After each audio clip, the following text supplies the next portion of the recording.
Steve, Okay, can you see my slide? It should be in screen show mode now. So I'm taking a kind of a different approach to this.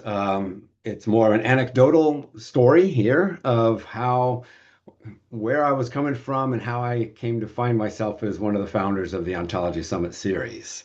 So this will be familiar to some of you who've been around for a long time, and maybe not for others. Um, I was working in interoperability standards. I spent many decades working in interoperability standards, and one of them you can see here was a language for process specification. Back in the early 90s, a colleague and I built this model. Didn't even know about the word ontology at the time, just built sort of a semantic or data model even for that, and then entered a sort of a dark period, lower left here, this blank part, where I was moving into trying to collaborate in the ISO world that Michael mentions on coming up with a standard for process specification for process planning in the manufacturing sector. Got very frustrated and disillusioned during that process, I'll say, of trying to build such a thing in a large committee.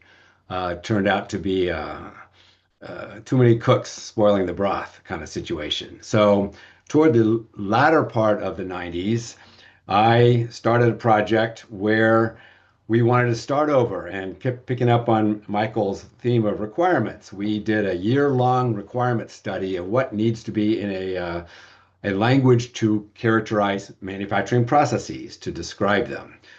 Um, we did that, and we actually collected requirements. We collected candidate things that purported to meet those requirements, and did a study of that. And then we held this roundtable. This is now in 97, where we brought together a whole bunch of folks who had been doing some work in specifying process, manufacturing process. And it was at that roundtable where we thought we were going to like maybe glue together various things people had done.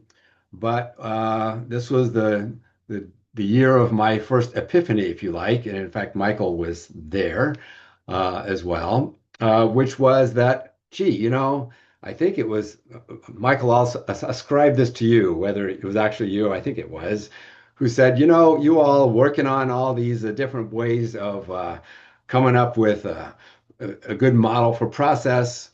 But if you're really serious about trying to be rigorous and careful about that, there's this thing called, first order logic, which has been around for a couple of millennia. And really, you should think about getting serious about formal logic as a substrate, if you like, for doing this. Stop thinking of syntax, stop thinking of data structures, go with that. And indeed, um, um, I became a zealot for that and think an evangelist maybe would be a better word.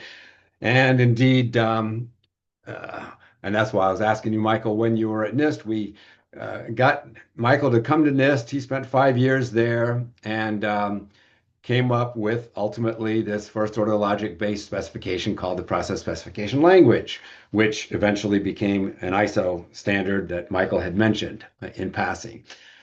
So that was great. I thought we were really moving toward solving the interoperability problem, or at least improving it.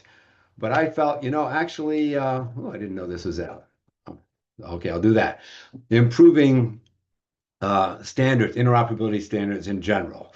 We used to have, in fact, embarrassingly, a lot of things are still just natural language text saying, and this is actually an ISO standard, which I haven't checked, but I presume has gotten better since then.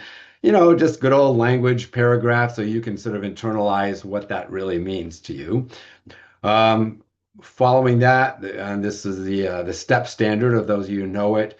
There was a language called Express, which was a data modeling language, which did better than certainly natural language.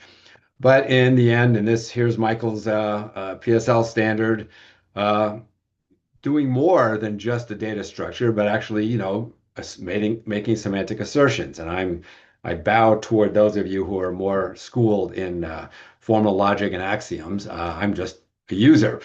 So this was the direction I was thinking, not just manufacturing process standards, but all information standards should be heading in this direction. Um, and I've been evangelizing that ever since, in fact. Now, go just a few years later, and I found myself bumping into this group called the Ontolog Forum, and realized that here's a whole community of people who have been talking about this kind of formalization for a long time. Good old Wayback Machine allowed me to pull up some of these links. And Michael, you might check on that. But anyway, one thing led to another, and this was back in around 2004. And next thing I know, it was Peter Yim, Leo Oberst, and I started talking about, gee, maybe we could have a summit series on uh, talking about ontologies. And I was looking at it from the international standards perspective of interoperability and thinking, wow, this could be a really good way to proselytize, essentially get the word out there of how ontologies could be very useful for standards, for information standards. So we started that, and then 2 years later was when the first Ontology Summit was created, and that's, as has been mentioned, that was when we brought together some of the chief owners, if you like, or authors of some of the upper ontologies.